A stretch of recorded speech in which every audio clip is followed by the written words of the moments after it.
আল্লাহর রাসূল একজন লোককে বলতে শুনলেন। লোকটা বলছে, আল্লাহুম্মা ইন্নী আসআলুকা বিআন্নাকা আনতাল্লাহ। হে আল্লাহ, আমি তোমার কাছে চাচ্ছি এই জন্য যে তুমি আল্লাহ, তুমি আল্লাহ, এই জন্যই তো চাচ্ছি। লা ইলাহা ইল্লা আনতা, তুমি ছাড়া তো কোনো মাবুদ নেই। আল আহাদু আস-সামাদ, তুমি একক, নিরপেক্ষ, মুখাপেক্ষীহীন। আল্লাযী লাম ইয়ালিদ ওয়া লাম ইউলাদ, যিনি কাউকে জন্ম দেননি, যিনি কারো কাছে জন্ম নেননি। আল্লাহ মেকুল্লাহ কুফুয়ান আহাদ, তার সমকক্ষ কেউ নেই। এই পর্যন্ত যখন লোকটি বলল, তখন আল্লাহ রাসূল বলছেন, দা আল্লাহ বিসমিহিল আজম। লোকটি ইসমে আজম দিয়ে প্রার্থনা করেছে। লোকটি ইসমে আজম দিয়ে প্রার্থনা করেছে।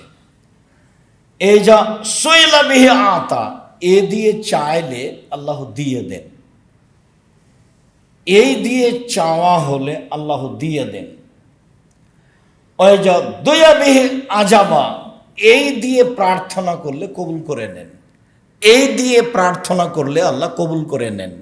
তাহলে কবুল হওয়ার জন্য এইটা একটা জরুরি বিষয়।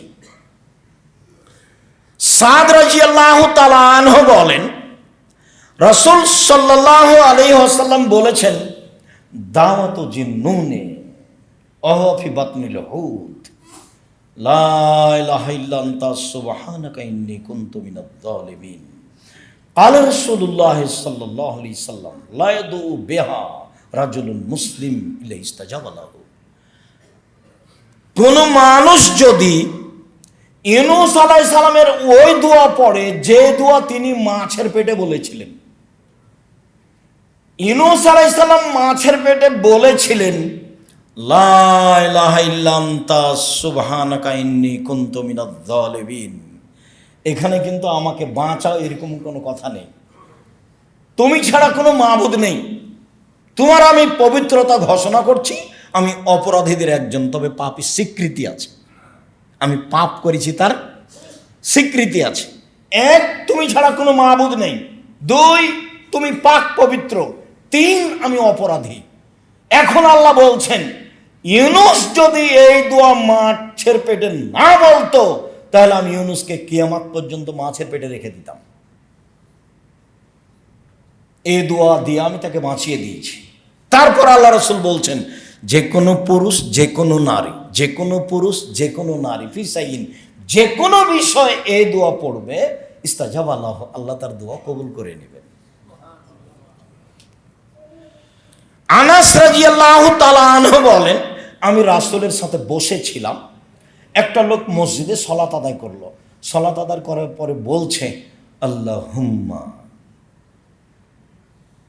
আন্নালাকাল হামদ, হে আল্লাহ তোমার প্রশংসা, লা ইলাহা ইল্লা আনতা, তুমি ছাড়া কোনো মাবুদ নেই।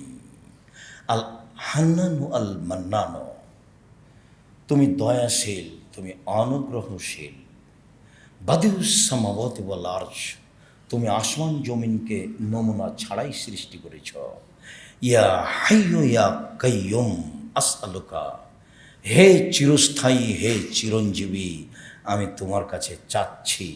রাসূল সাল্লাল্লাহু আলাইহি ওয়াসাল্লাম বললেন যে দা বিসমিল আজম, এই ইসমে আজম দিয়ে দোয়া করেছে, এখন যা বলবে সেটা আল্লাহ মেনে নেবেন, এখন যা বলবেন সেটা আল্লাহ মেনে নেবেন।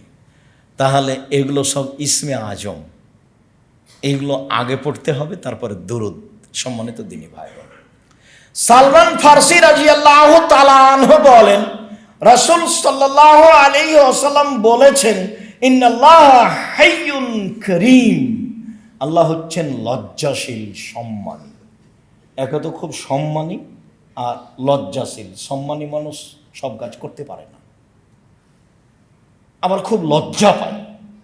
ইস্তাহি মিন আবদিহি, বান্দার ব্যাপারে লজ্জা পায়।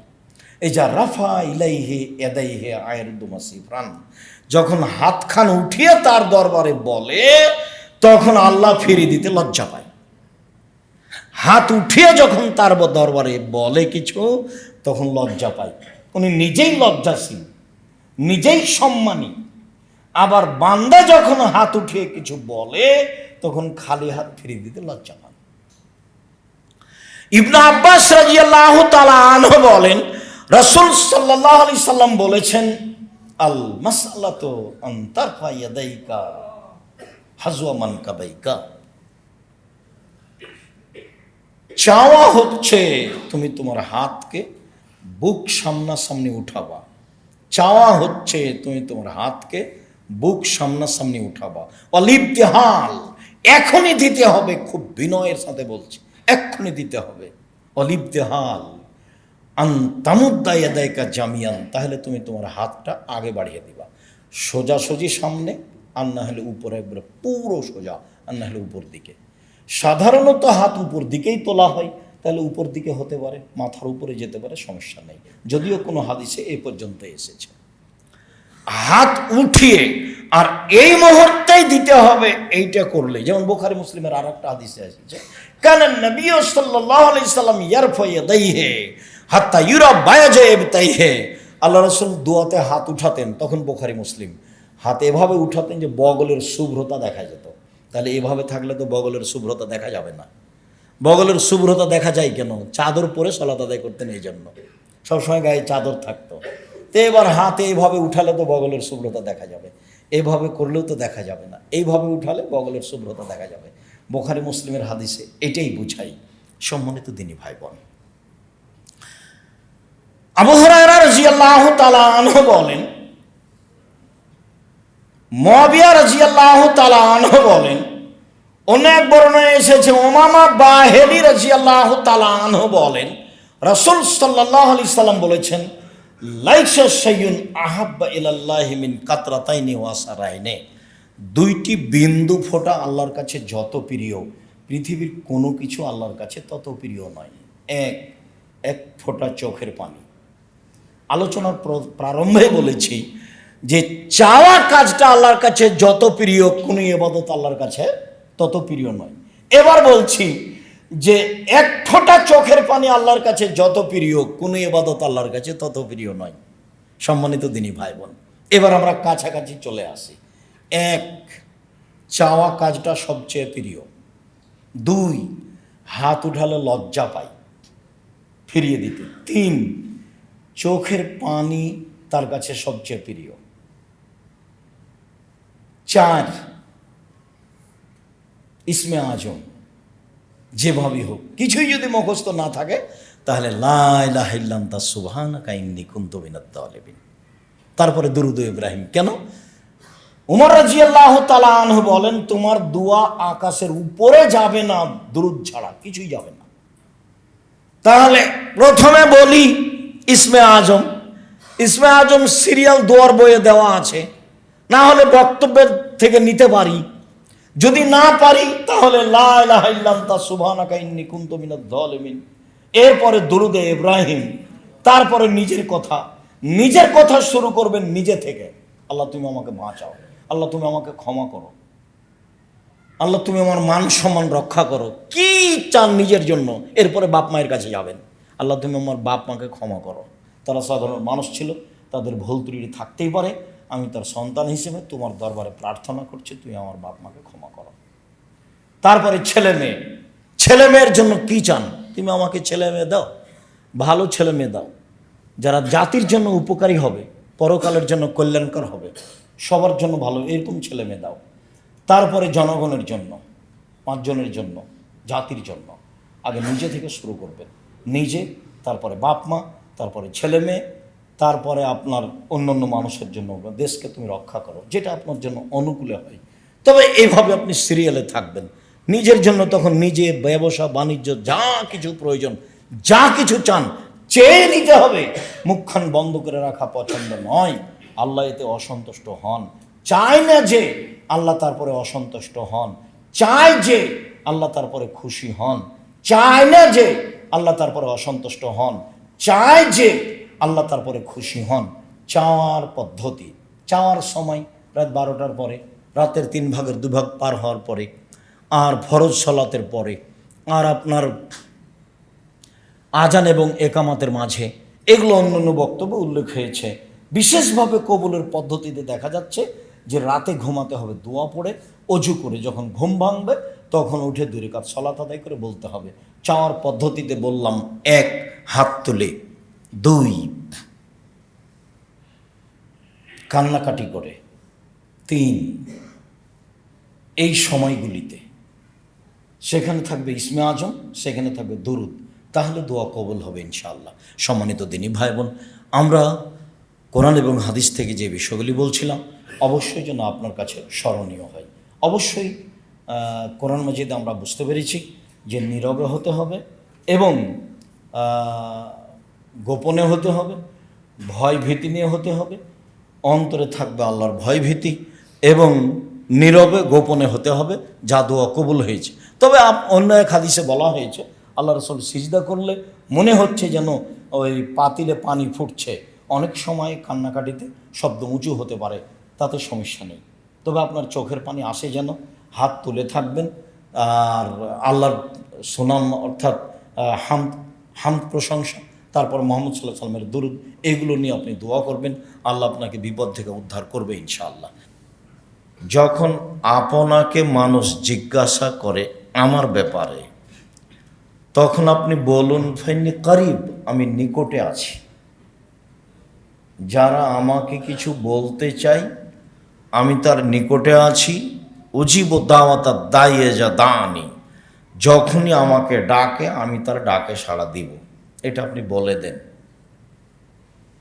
এ কথা আল্লাহ তাআলা আমাদের নবীকে বলেন যে মানুষ ডাকলে আমি মানুষের ডাকে সাড়া দিব, এটা আপনি মানুষকে জানিয়ে দেন, যা কোরআন মাজিদে উল্লেখ হয়েছে। আল্লাহ তাআলা বলেন উদউ রব্বাকুম তাজাররুন খুফিয়া, পৃথিবীর মানুষ তোমরা আল্লাহকে ডাকো অতীব গোপনে, অতীব বিনয়ে। পৃথিবীর মানুষ তোমরা আল্লাহকে ডাকো অতীব গোপনে, অতীব বিনয়ে। আল্লাহ তাআলা অন্যত্রে বলেন অযকুর রাব্বাকা ফি নাফসিক তাজাররুন খিফা ওয়া দুনাল জাহরি মিনাল কওলি বিল গুদুবি ওয়াল আসাল। মুহাম্মদ সাল্লাল্লাহু আলাইহি সাল্লাম, আপনি আপনার প্রতিপালককে ডাকুন অতীব বিনয়ে, ভয় ভীতি নিয়ে, সরবে নয় নীরবে, সকালেও সন্ধ্যায়। মুহাম্মদ সাল্লাল্লাহু আলাইহি সাল্লাম, আপনি আপনার প্রতিপালককে ডাকুন অতীব বিনয়ে, ভয় ভীতি নিয়ে, সরবে নয় নীরবে, সকালেও সন্ধ্যায়। আল্লাহ তাআলা আমাদের নবীকে এভাবে আল্লাহকে ডাকার জন্য আদেশ করেন। ইজ নাদা রব্বাহু নিদাআন খাফিয়া, যখন জাকারিয়া আলাইহিস সালাম তার প্রতিপালককে চুপে চুপে ডাকলেন, নীরবে ডেকে বললেন, প্রতিপালক আমি বৃদ্ধ মানুষ, আমার মাথার চুল পেকে গেছে, হাড়হাড্ডি দুর্বল হয়ে গেছে, আপনাকে কিছু বলবো আসলে আমার জন্য এখন মানায় না, আর আমার স্ত্রীও বন্ধা, বাচ্চা দিতে পারে না, আমিও বৃদ্ধ মানুষ, আমার স্ত্রীও বন্ধা, এই সময়ে আপনার কাছে সন্তান চাওয়াটা মানায় না, কিন্তু চাইলে যে মানুষ নিরাশা হয় না, এই জন্য বলছি তুমি আমাকে একটা সন্তান দাও। আসলে বাহ্যিকভাবে সন্তান পাওয়ার মতো কোনো পরিবেশ আমার নেই। প্রথম কথা, আমি বৃদ্ধ মানুষ, আমার মাথার চুল পেকে গেছে, হাড়হাড্ডি দুর্বল হয়ে গেছে, আর দ্বিতীয় কথা আমার স্ত্রী বন্ধা, তাহলে বাচ্চা চাই কি করে? তবুও চাচ্ছি এই জন্য যে তোমার কাছে চাইলে মানুষ নিরাশা হয় না, যেহেতু নিরাশা হয় না, কাজে আমি চুপে চুপে তোমাকে একটা কথা বললাম, তুমি আমাকে একটা সন্তান দাও। তো আল্লাহ বললেন ঠিক আছে, তোমার চুপে চুপে ডাক আমি মেনে নিলাম, তোমাকে একটা সন্তান দিলাম যার নাম ইয়াহিয়া। আল্লাহ তাআলা আমাদের আমাদের নবী মোহাম্মদ সাল্লাল্লাহু আলাইহি সাল্লামকে বলেন, আপনি আপনার প্রতিপালককে ডাকুন চুপে চুপে, অতীব গোপনে, অতীব বিনয়ে, সরবে নয় নীরবে, সকালে ও সন্ধ্যায়। সম্মানিত দিনী ভাই বোন, আমরা অত্র আয়াতে বুঝতে পারছিলাম যে আল্লাহকে ডাকার জন্য আল্লাহ নিজে আদেশ করেছেন এবং ডাকার পদ্ধতিতে আমাদের নবীকে বলে দিয়েছেন যে আপনি চুপে চুপে ডাকুন, নীরবে ডাকুন, ভয় ভীতি নিয়ে ডাকুন, গোপনে ডাকুন, আমি ডাকে সাড়া দেব, সকালে সন্ধ্যায় বলুন। আর আল্লাহ তাআলা পৃথিবীর মানুষকে আমাদেরকে অবগত করানোর জন্য জাকারিয়া আলাইহিস সালামের পদ্ধতিও উল্লেখ করেছেন। তিনিও তার বিষয়টি আল্লাহর দরবারে পেশ করেছেন এবং যেভাবে পেশ করেছেন সেটা আমরা অবগত হলাম। আমাদের বক্তব্যের বিষয়ে বিশেষ প্রার্থনা। নোমান ইবনে বাশির রাদিয়াল্লাহু তাআলা আনহু বলেন, রাসূল সাল্লাল্লাহু আলাইহি সাল্লাম বলেছেন, আদ-দুআ হুয়াল ইবাদা, প্রার্থনাই ইবাদত, চাওয়াই ইবাদত। মানুষের উচিত যে আল্লাহর কাছে চাইবে, চাওয়াই ইবাদত, দুআই ইবাদত। সালমান ফারসি রাদিয়াল্লাহু তাআলা আনহু বলেন, রাসূল সাল্লাল্লাহু আলাইহি ওয়াসাল্লাম বলেছেন, লা ইয়ারুদ্দুল কাযা ইল্লা দুআ, দোয়া ছাড়া লিখিত ভাগ্য কোনো জিনিস পরিবর্তন করতে পারবে না। এমন কোনো পথঘাট নেই যা লিখিত ভাগ্য পরিবর্তন করতে পারে দোয়া ছাড়া। তবে পরের বাক্যে এই কথা বলা হয়েছে যে ওয়ালা ইয়াজিদু ফিল উমর ইল্লাল বির, সদাচরণে ভাগ্যের পরিবর্তন হয়, বয়স বেশি হয়। আপনি বারবার বললে পৃথিবী সৃষ্টির 50,000 বছর পূর্বে যা লেখা হয়েছে তা কেটে দিয়ে আল্লাহ নতুনভাবে লিখে দিবেন বলে মুহাম্মদ সাল্লাল্লাহু আলাইহি সাল্লাম বলেন। তাতে তিনি বলেন যে মানুষের ভাগ্য পরিবর্তন করার কোনো পথ নেই, তবে দুয়ার মাধ্যমে, প্রার্থনার মাধ্যমে মানুষের ভাগ্য পরিবর্তন সম্ভব। আর সদাচরণের মাধ্যমে আল্লাহ মানুষের বয়স বেশি করে দেন। তাতে তিনি অন্য জায়গায় বলেছেন যে মান সাররাহা ইউবসাত আল্লাহু ফি রিজকি ওয়া ইনসালাহু ফাসারিহি, যে চায় যে আমার অর্থ সম্পদ বেশি হয়ে যাক, যে চায় যে আমার অর্থ সম্পদ বেশি হয়ে যাক, যে চায় যে আমার একটু বয়স বেশি হয়ে যাক, ফালিয়াসিল রাহিমাহু, সেই জন্য সদাচরণ বহাল রাখে। সদাচরণ বহাল রাখা খুব কঠিন, এই যুগে আরও বেশি কঠিন। যেই যুগে মানুষকে খাটো করা প্রয়োজন মনে করে যে তাকে সমাজে খাটো করতে হবে, এটা আমার জিম্মেদার, সে যেভাবে সম্ভব প্রাণপণে চেষ্টা করে, যা মানুষের অভ্যাস হয়ে গেছে। রাসূল সাল্লাল্লাহু আলাইহি সাল্লাম বলেন, মানুষ দুয়ার মাধ্যমে এবং সদাচরণের মাধ্যমে ভাগ্যের পরিবর্তন ঘটাতে পারে। সম্মানিত দিনী ভাই বোন, আব্দুল্লাহ ইবনে ওমর রাদিয়াল্লাহু তাআলা আনহু বলেন, রাসূল সাল্লাল্লাহু আলাইহি সাল্লাম বলেছেন, ইন্না দুআ ইয়ানফাউ মিম্মা নাযালা ওয়া মিম্মা লাম ইয়ানজিল, নিশ্চয় দোয়া উপকার করতে পারে ওই সব বিষয়ে যা ঘটে গেছে এবং যা ঘটবে। যে কোনো সমস্যা ঘটে গেছে, ওর জন্য দোয়া করলে এর সমাধান আসবে, এবং যা কিছু ঘটবে বলে ভাবছেন এর জন্য দোয়া করলে উপকারে আসবে বলে মুহাম্মদ সাল্লাল্লাহু আলাইহি ওয়াসাল্লাম বলেন।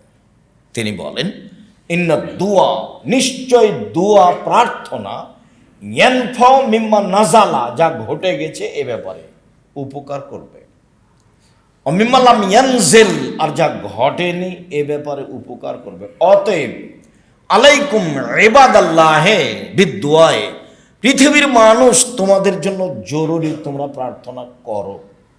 পৃথিবীর মানুষ তোমাদের উপরে জরুরি, পুরুষ নারী তোমরা আল্লাহকে ডাকো, আল্লাহর কাছে প্রার্থনা করো। এ কথা রাসূল সাল্লাল্লাহু আলাইহি সাল্লাম বলেন।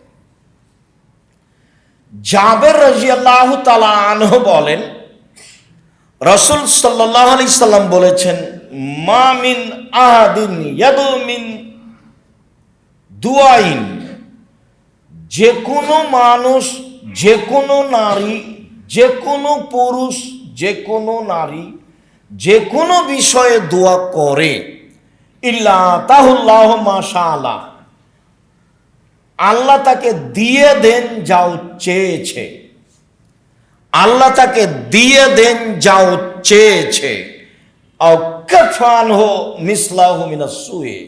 অন্যথায় ওই পরিমাণ বিপদ তার থেকে ঠেকানো হয়েছে। তাহলে আপনার প্রার্থনা বিফলে যাবে না।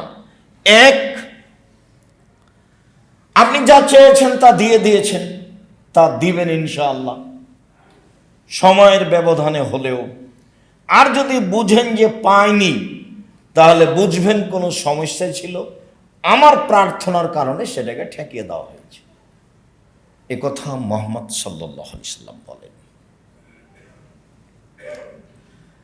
আবু হুরায়রা রাদিয়াল্লাহু তাআলা আনহু বলেন, রাসূল সাল্লাল্লাহু আলাইহি সাল্লাম বলেছেন, মান ফুতিহা লাহু মিনকুম বাবুদ দুআ, যার পক্ষ থেকে দুয়ার দরজা খুলে দেওয়া হয়েছে, যারা আল্লাহর কাছে প্রার্থনা করে, যারা দোয়া করে, ফতেহাত লাহু আবওয়াবুর রাহমাতে, তার জন্য রহমতের দরজা সমূহ খুলে দেওয়া হয়। তার কি কি প্রয়োজন, তার ইহকালে ও পরকালে যা প্রয়োজন সব দরজা খুলে দেওয়া হয়। তাহলে প্রার্থনার মাধ্যমে আপনি যা জানেন সেটাও পাওয়া যাবে, যেটা জানেন না সেটাও পাওয়া যাবে। তার মানে রহমতের দরজা সমূহ খুলে দেওয়া হয়েছে। আপনি একটা বিষয়ে চাচ্ছেন আর এটা প্রার্থনা, তখন আল্লাহ একাধিক বিষয় আপনার জন্য খুলে দিয়েছে। সম্মানিত দিনী ভাই বোন, আবু হুরায়রা রাদিয়াল্লাহু তাআলা আনহু বলেন, রাসূল সাল্লাল্লাহু আলাইহি সাল্লাম বলেছেন, লাইসা শাইউন আকরামা ইনদাল্লাহি মিনাদ দুআ, ইবাদতের জগতে প্রার্থনা, এই ইবাদত আল্লাহর কাছে যত প্রিয়, পৃথিবীর কোন ইবাদত আল্লাহর কাছে তত প্রিয় নয়। চাওয়া কাজটা, প্রার্থনা কাজটা আল্লাহর কাছে যত প্রিয়, কয়েক লক্ষ টাকা খরচ করে হজ করা কাজটা আল্লাহর কাছে তত প্রিয় নয়। চাইলে তিনি যত খুশি হন, হজে তিনি তত খুশি হন না। ফরজ ইবাদত সিয়াম, ইবাদতের জগতে সবচেয়ে দামি ইবাদত সিয়াম। ইবাদতের জগতে এর চেয়ে দামি ইবাদত পৃথিবীতে নেই। যেমন সবচেয়ে শক্তিশালী ইবাদত হলো দান, ঠিক সবচেয়ে দামি ইবাদত হলো সিয়াম। আজকে সবাই সিয়াম আছেন বলে আমার অনুমান, না হলে অনেকেই আছেন, যদিও সবার থাকাই ভালো। বলে আমরা রমজান মাসের এক সময়ে নফল সিয়ামের কথা বলেছি। আজকে নফল সিয়ামের গতকাল ছিল বিরোধিতা করার জন্য, আর আজকে হচ্ছে শুকরিয়া আদায়ের জন্য। যখন রাসূল সাল্লাল্লাহু আলাইহি সাল্লাম মুহররমের 10 তারিখের সিয়ামের ঘোষণা দিলেন যে আল্লাহ ফেরাউনকে ডুবিয়ে দিয়েছেন আজকের বারে, আর মুসা আলাইহিস সালামকে বাঁচিয়ে দিয়েছেন, তো মুসা আলাইহিস সালাম শুকরিয়ার জন্য সিয়াম থেকেছিলেন। তো আমাদের নবী মুহাম্মদ সাল্লাল্লাহু আলাইহি সাল্লাম বললেন, আমরাই তো বেশি হক রাখি মুসার সুন্নাত পালনের, অতএব আমি সিয়াম থাকলাম, সাহাবীগণ তোমরাও সিয়াম থাকো। তখন সাহাবীগণ বললেন যে আপনি বলছেন ইহুদি খ্রিস্টানের বিরোধিতা করতে হবে, আর আপনি সিয়াম পালন করতে বলছেন, কেমন হলো তাহলে? এটা তো অনুকূলে হয়ে গেল। তখন আল্লাহ রাসূল বলছেন, শোনো, আমি যদি সামনে বছর বেঁচে থাকি লা সুমান্না তাসিয়া, তাহলে মুহররমের 9 তারিখও সিয়াম থাকবো। 9 তারিখ হবে বিরোধিতা, 10 তারিখ হবে শুকরিয়া। এই জন্য মুহররমের 2 দিন সিয়াম। আজকে সিয়াম আছেন বলে আমার ভালো ধারণা একাধিক দিন আপনার সামনে আলোচনা পেশ করার ভিত্তিতে আপনি শ্যাম নেই এর অর্থ আপনার উপরে আমার ভালো ধারণা কমেনি, পরবর্তীতে থাকবেন বলে আশাবাদী। বৃহস্পতিবার সোমবার অভ্যাসী হবেন, হতে হবে। কেন হবেন না? কি আপনার ঝামেলা আছে? ইবাদতের জগতে সবচেয়ে দামি ইবাদত, কেন আপনি অভ্যাসী হন না বৃহস্পতিবার সোমবার? সাহারি হয়নি 10টার সময় আল্লাহ রসুল বলছেন, আয়েশা জি খানা পানি আছে বাড়িতে? জি না। ঠিক আছে, সিয়াম থাকলাম। তার বাড়িতে কোনো সময় কিছুই থাকতো না। আল্লাহ রসুল আজকে হাদিয়া দিয়ে গেছে সকাল 9টা-10টার দিকে। কি হাদিয়া দেখি? এই যে, আর আমি সিয়াম ছিলাম। আচ্ছা ঠিক আছে, নফল সিয়াম ছেড়ে দিলাম, নিয়ে আসো হাদিয়া খাও। সম্মানিত দিনী ভাই বোন, বলছিলাম ইবাদতের জগতে সবচেয়ে দামি ইবাদত সিয়াম। এরপরেও আল্লাহ এতে যত সন্তুষ্ট হন, আপনি কিছু চাইলে তার চেয়ে বেশি সন্তুষ্ট হন। উনি চাইলে বুঝেন যে আমি দিতে পারি। তার একটা ব্যক্তিত্ব আছে, গর্ব তার, অহংকার তার, রাজ্জাক তার নাম, জাব্বার তার নাম, শতাধিক তার নাম আছে। আপনি যখন চাইলেন তখন উনি বুঝলেন, হ্যাঁ আমি তো দিতে পারি। ও তো অন্য কোনো পীরের কাছে যায়নি, কোনো কবরের কাছে যায়নি। এটা তার জন্য গর্বের বিষয়, এই জন্য তিনি খুশি হন। তখন রাসূল সাল্লাল্লাহু আলাইহি ওয়াসাল্লাম বলছেন, লাইসা শাইউন আকরামা ইনদাল্লাহি মিনাদ দুআয়ে। আল্লাহর কাছে চাওয়া কাজটি যত প্রিয়, ইবাদতের জগতে আর কোনো ইবাদত আল্লাহর কাছে তত প্রিয় নয়। আবার একটা কথা, সময় আসবে ইনশাআল্লাহ। আবু হুরায়রা রাদিয়াল্লাহু তাআলা আনহু বলেন, রাসূল সাল্লাল্লাহু আলাইহি সাল্লাম বলেছেন, মাল্লাম ইয়াসআলিল্লাহ ইয়াগদাব আলাইহি। যে চায় না, যে প্রার্থনা করে না, তার উপরে আল্লাহ সন্তুষ্ট হন। মুখখান কেন চুপটি লাগিয়ে থাকবেন কেন? অত দোকানে বসে আড্ডা পিটেন কেন? এই স্বভাব কেন? দিন রাত আপনাকে বলছে এটা খারাপ স্বভাব, এটা নোংরা স্বভাব। আর একজনের বদনাম করে সেটা শোনা লাগে। একটু মুখ খুলেন না কেন? একটু কিছু বলেন না কেন? একটু সময় করে চাস্তের সালাত আদায় করেন না কেন? ইশরাকের সালাত আদায় করেন না কেন? আওয়াবিন সালাত আদায় করেন না কেন? বৃহস্পতিবার সোমবার সিয়াম থাকেন না কেন? কেন থাকেন না? থাকবেন না কেন? এটা তো আপনার কাজ। শ্বাস বন্ধ হয়ে গেলে যোগাযোগ বিচ্ছিন্ন কোনো পথ নেই। তার প্রমাণ আপনার দাদা, তার উপর আপনার দাদি, তার প্রমাণ আপনার বংশ। কোনো পথ ঘাট নাই পৃথিবীতে কিয়ামত পর্যন্ত তার সাথে যোগাযোগের। তার নাম মরণ। ফাকসির জিকরা হাজিম লাজ্জাতিল মাউত। মুহাম্মদ সাল্লাল্লাহু আলাইহি ওয়াসাল্লাম বলেন যে, পৃথিবীর মানুষ তোমরা ওই জিনিসকে স্মরণ করো যে জিনিস মানুষের স্বাদকে নষ্ট করে দেয়, সেটা হলো মরণ। জিজ্ঞাসা করা হলো সবচেয়ে বুদ্ধিমান কে? তখন তিনি উত্তরে বললেন, সে সবচেয়ে বুদ্ধিমান যে মরণকে স্মরণ করতে পারে। আপনি নিজেকে পরিবর্তন করতে চাচ্ছেন না কেন একটু? এটা যে আপনার ভুল সিদ্ধান্ত, এই বুঝতে আপনাকেই বুঝতে হবে, আর একজন বুঝবে? সম্মানিত দিনী ভাই বোন, আবু হুরায়রা রাদিয়াল্লাহু তাআলা আনহু বলেন, রাসূল সাল্লাল্লাহু আলাইহি সাল্লাম বলেছেন, মান সাররাহু আন ইয়াস্তাজিবাল্লাহু লাহু ফিস সাদায়েদ ফালিকসির দুআ ফির রাখায়। যে ব্যক্তি চায় যে বিপদে পড়লে যেন আমার কথা আল্লাহ তাড়াতাড়ি কবুল করেন, যখন আমি দুনিয়াতে বিপদগ্রস্ত হব তখন আমি বললেই যেন আল্লাহ মেনে নেন, এইটা যে চায় সে যেন ভালো অবস্থায় বেশি বেশি প্রার্থনা করে, বেশি বেশি দোয়া করে। হলো? সম্মানিত দিনী ভাই বোন, মধ্যখানে একটি কথা, বুখারী মুসলিমের হাদিস। আব্দুল্লাহ ইবনে আব্বাস রাদিয়াল্লাহু তাআলা আনহু বলেন, নিয়ামাতান মাকবুলুন ফীহিমা কাসীর মিনান নাস। আল্লাহর পক্ষ থেকে দুটি অনুগ্রহ আছে। এই ছেলে, ঘুমাচ্ছ কেন? সেটা বসো। সম্মানিত দিনী ভাই বোন, আল্লাহর পক্ষ থেকে দুটি অনুগ্রহ আছে।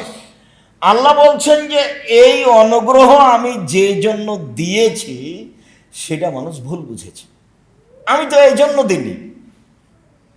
আল্লাহ বলছেন আমার পক্ষ থেকে দুটো অনুগ্রহ আছে, দুটো দয়া, দুটো অনুগ্রহ। কি? আর সেহাত, শরীরের সুস্থতা, এটা আল্লাহর দয়া, এটা আল্লাহর অনুগ্রহ। তো আমি তাকে শরীরের সুস্থতা দিয়েছি আমাকে চিনার জন্য, আমাকে জানার জন্য, আমাকে কিছু বলবে এই জন্য, কোরআন তেলাওয়াত করবে, একটু তাসবিহ তাহলিল করবে, এরকম কিছু করবে বলবে এই জন্য। তো শরীরের সুস্থ হয় তো দোকানে বসে আড্ডা পিটে, তো ভুল বুঝলো, আমি তো এই জন্য দিইনি। আল্লাহ রাসূল বলছে 2 আল ফারাগ, অবসর। আমি মানুষের জীবনে অবসর দিয়েছি। যারা ব্যবসা করে 10টায় দোকান খোলে, রাত 10টায় বন্ধ করে, তাহলে 10টা থেকে 10টা পর্যন্ত ব্যস্ত, বাকিটা অবসর। আমরা তো মনে করি চাকরি রিটায়ার্ড হলে অবসর, না, মানুষের জীবনে একটা ব্যস্ততা আছে আর অবসর আছে। যারা চাকরি করে তারা যায় 10টায়, যায় বিকাল 5টায় ফিরে আসে, বাকি টাইম তার অবসর। যারা জমি চাষ করে সকালে চলে যায়, আমি আমার আব্বাকে দেখেছি সন্ধ্যার সময় সূর্য ডুবলে আসে, তো বাকি টাইম তার অবসর। তো অবসর সময় কি আমি দিয়েছি তাকে আড্ডা পিটার জন্য, এইভাবে মানুষের বদনাম ঘুরে বেড়ার জন্য, দাঙ্গা মাহাঙ্গামা করার জন্য? তো আমি তাকে অবসর সময় দিয়েছি আমাকে কিছু বলবে এই জন্য। তো ভুল বুঝেছে। তাহলে মানুষ ভুল বুঝছে কোন দুটা জিনিসে? শরীরের সুস্থতায় আমি যে জন্য দিয়েছি সে করেনি। 2 অবসর, আমি মানুষের জীবনে যে জন্য অবসর দিয়েছি সেটা মানুষ করেনি, ও ভুল বুঝেছে, ধোঁকা খেয়ে গেছে। বুখারী মুসলিম। সম্মানিত দিনী ভাই বোন,